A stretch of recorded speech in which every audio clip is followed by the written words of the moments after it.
voz de Victoria, XHEGM, /FM, 103.1 MHz.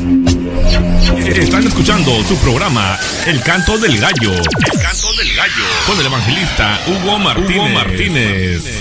Bueno, y aquí estamos ya completamente en vivo con el pastor Roberto Armendariz. Estamos hablando de la bendición que fue el libro de Zacarías. Y bueno, el día de hoy toca el libro de Malaquías, ¿verdad?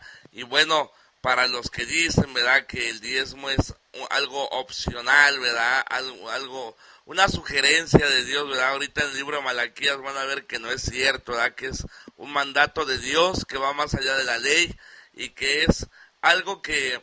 Yo no sé por qué, pastor, la gente hace tanto escándalo con eso del diezmo si Dios nos da tanto y es tampoco lo que nos pide, ¿no?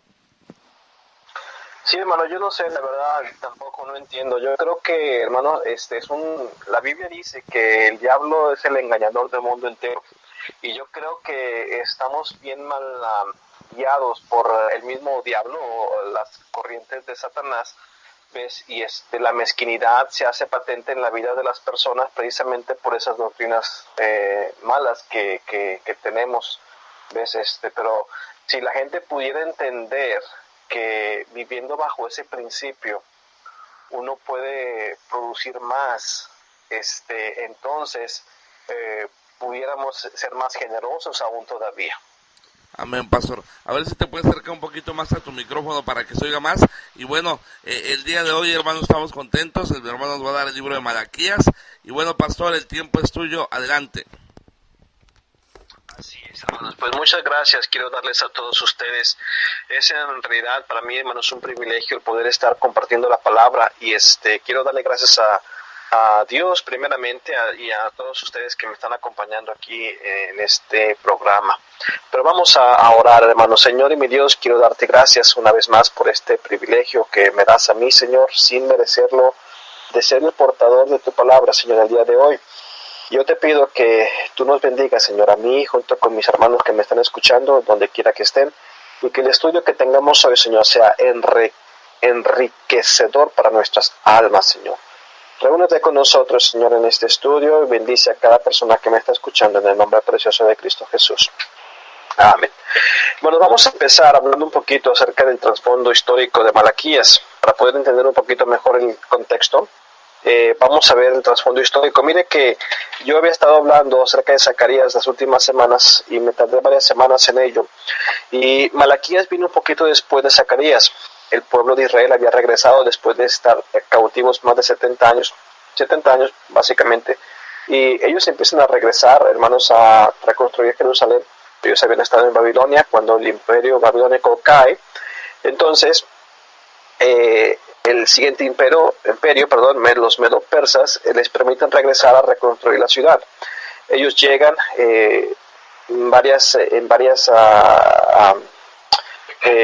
¿cómo lo puedo explicar? En varias jornadas o en varios grupos de personas empiezan a llegar y empiezan a regresar nuevamente a Jerusalén a reconstruir la ciudad. Empiezan a reconstruir el templo y después, después de mucha batalla, desánimo y oposición, pues el templo es reconstruido y después viene más adelante Nehemías con otro grupo de personas a reconstruir los muros de la ciudad y entonces más adelante, ya después de que estaba todo construido o reconstruido más bien, Malaquías viene, hermanos, con un mensaje. Malaquías es el último profeta del Antiguo Testamento, es el último libro del Antiguo Testamento. Si usted quiere acompañarme, vaya al libro de Malaquías. Voy a estar leyendo varios versículos allí. Por falta de tiempo no voy a leer todo el libro, aunque son solamente 4 capítulos, si no nos llevaría mucho tiempo leerlo. Sin embargo, quiero enfocarme, hermanos, en la enseñanza que el libro tiene. Yo le pido a usted de favor que lea el libro en su hogar cuando tenga el tiempo, lo más pronto posible, para que con esta enseñanza pueda ser más refrescante la lectura. Mire que después de Malaquías no se menciona ningún otro profeta. De hecho, Dios no habló a la nación por 400 años hasta que entonces vino, hermanos míos, el Señor Jesucristo. Vino primeramente un precursor, es decir, una persona que vino antes de Cristo y fue Juan el Bautista. Vamos a hablar un poquito de él hoy en esta sesión también. Pero mire cómo dice el libro de Malaquías y dice así en el capítulo 1, versículo 1, dice: profecía de la palabra de Jehová contra Israel por medio de Malaquías. Dice la palabra de Dios que aquí este libro es una profecía de Jehová, pero viene contra Israel por medio de Malaquías. Viene en contra de Israel. Ahora, después de que la ciudad se reconstruyó, hermanos, se reconstruyó el templo, se reconstruyó la ciudad, la gente ya estaba nuevamente llegando a la adoración que tenían antes, la gente parece como que viene a un letargo espiritual. Yo le pusiera un subtítulo al libro de Malaquías, yo le pondría un letargo espiritual. Ahora, hablando un poquito acerca del libro en sí, el libro tiene algún paralelismo con otros libros. Por ejemplo, cuando estudiamos en Biblia, y yo voy a estar enseñando en nuestro seminario un curso del Antiguo Testamento, y voy a hablar un poquito acerca de los paralelismos que hay en algunos libros del Antiguo Testamento, especialmente, por ejemplo, el libro de Éxodo con el libro de Ageo se pueden hablar un poco como un paralelismo. Por ejemplo, el libro de Éxodo, después, y si tú vas a ver el libro de Éxodo se divide en dos porciones, desde que entran a la tierra de Egipto hasta que salen, ¿ves? Y después hay un corte, hermanos, a la mitad del libro, y después de que salen, llegan al Mar Rojo, cruzan el Mar Rojo y llevan al Sinaí, y ahí en el Sinaí se le da la ley. Y después, la segunda parte del Éxodo se habla acerca de la ley y la construcción del centro de adoración, el templo, más bien dicho, el tabernáculo. Y el libro de Ageo es como un paralelo al libro de Éxodo, porque habla también de la construcción del templo o de la reconstrucción del templo.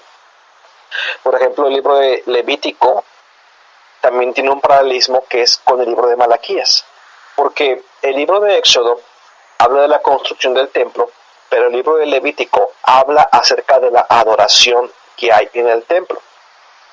Ahora, en el libro de Levítico habla acerca de la adoración que hay en el templo, y Malaquías está volviendo a reevocar a la gente acerca de la verdadera adoración que debe haber en el templo.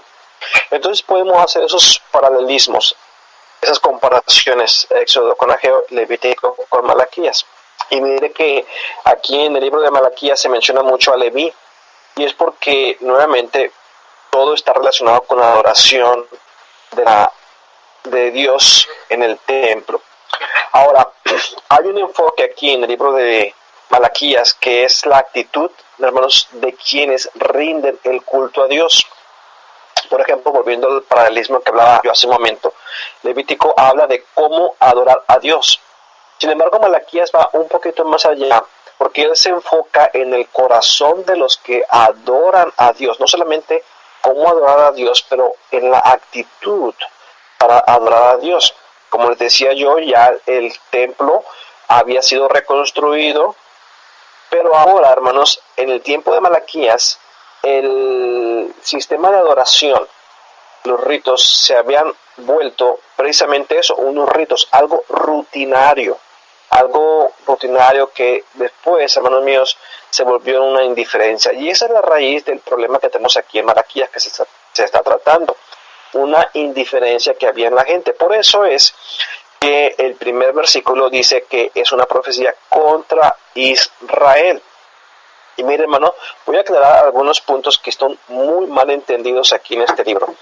Desafortunadamente, hermanos, hay muy malas enseñanzas en nuestros días, hermanos. En muchas iglesias cristianas se ha predominado mucho una corriente neocalvinista, hermanos, que es una corriente aún peor y más nefasta que el mismo calvinismo, porque son muy sofisticados, son muy en inglés se dice sneaky, son muy como una culebra que se mete ahí bien disimuladamente a las iglesias. No se presentan como calvinistas, pero es un neocalvinismo que es mucho más dañino todavía. Y uno de los versículos que ellos usan es precisamente el que sigue aquí. El versículo 2 dice: yo os he amado, dice Jehová, y dijiste, ¿en qué nos amaste?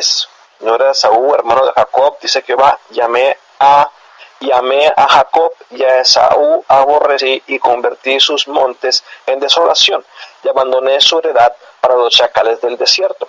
Ahora, todo el libro de Malaquías, hermanos, déjenme explicar esto de una vez. Es una serie de preguntas y respuestas. Es típico el lenguaje que usa Malaquías aquí.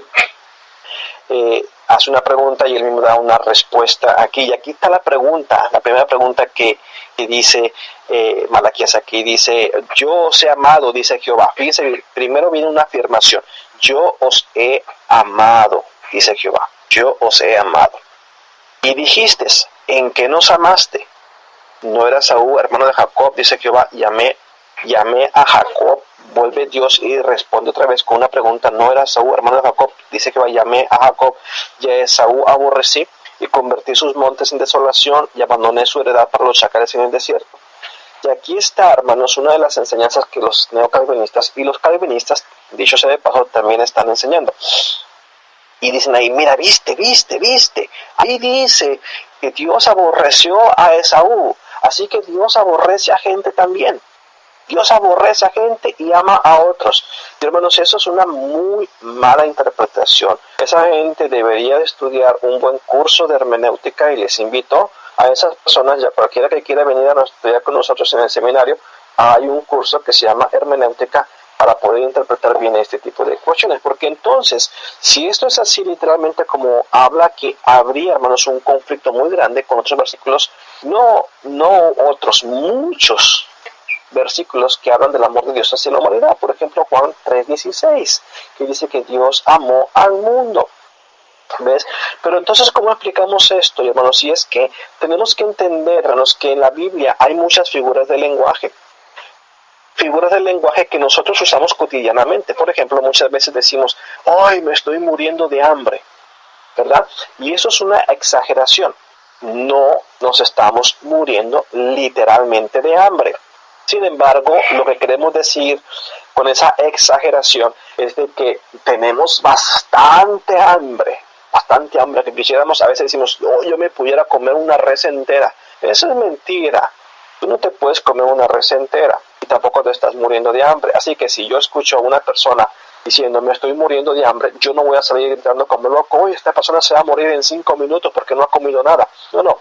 Simplemente entendemos que son figuras de lenguaje. Y aquí Dios está usando esta figura de lenguaje. Cuando Dios dice aquí, a Esaú aborrecí, está usando una exageración, hermanos. Pero fíjense que el contexto mismo nos está diciendo que el tema no es el aborrecimiento de Esaú. Porque todo comenzó con una pregunta. Bueno, no con una pregunta, perdón, con una afirmación que dice, yo os he amado. El contexto está hablando del amor que Dios tiene por Jacob, es decir, por el pueblo de Israel. ¿Y en qué nos amaste? Viene la pregunta que supuestamente el pueblo está haciendo. Y el Señor contesta, no era Esaú, hermano de Jacob, dice Jehová, llamé a Jacob. ¿Ves? Entonces, el tema aquí, hermanos, no es el aborrecimiento de Esaú para empezar, sino el amor que Dios tiene con su pueblo. Y el amor era tan grande por su pueblo, tan grande, que parecía que Dios estaba aborreciendo a los otros pueblos, especialmente Esaú, que era hermano de Jacob. ¿Ves? Es como aquel versículo que Dios dice que tú tienes que aborrecer a tu padre y a madre y hermanos y hermanas para amar a Dios, y no está pidiendo Dios